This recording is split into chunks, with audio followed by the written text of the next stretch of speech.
ব্রিজটির অবস্থা দেখে মনে হয় পৃথিবীর সবচেয়ে গভীর বন আমাজন জঙ্গলকে হার মানাবে, যেখানে সমস্ত রাস্তায় আগাছায় ভরা, সাথে ময়লা আবর্জনার ভিতর কীট পতঙ্গের অভাব নেই। তাই ব্রিজের উপর এমন দুর্লভ দৃশ্য হয়তো কেউ কখনোই দেখেনি। আবার ব্রিজের ঢালে রাস্তার দুপাশ পাথর দিয়েও বাঁধানো। তবে দীর্ঘদিন ধরে পরিচর্যার অভাবে এখান দিয়ে পথচারী চলাচল ঝুঁকিপূর্ণ, কারণ এত পরিমাণ ময়লা আবর্জনার মধ্যে সাপ থাকাটাই স্বাভাবিক। তাছাড়া স্কুলগামী বাচ্চারাও এখান দিয়ে চলাচল করে। এখানে এসে ব্রিজে এই অবস্থা দেখে থমকে গেলাম।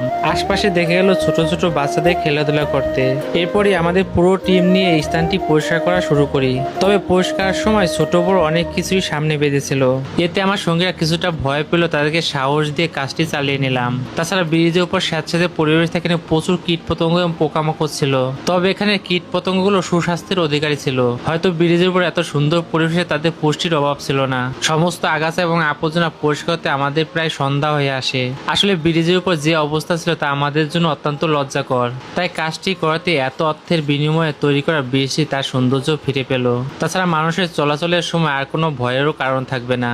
তবে এত পরিমাণ ময়লা আবর্জনা পরিষ্কার করতে আমাদের 4টা মানুষের অনেক হিমশিম খেতে হয়েছিল, কারণ সাপ পোকামাকড় ভয়ে যেখানে সেখানে পাড়া দেওয়া সম্ভব নয়। তাই অনেক সাবধানে ধীরে সুস্থে কাজটি শেষ করলাম। আমাদের পুরো টিম নিয়ে যে কাজটি করলাম তাতে মানুষের ভালোবাসা এবং সাপোর্ট অবশ্যই পাবো। তাই ভিডিওটি দেখে অবশ্যই একটি কমেন্টস করে জানাবেন কাজটি কেমন হলো।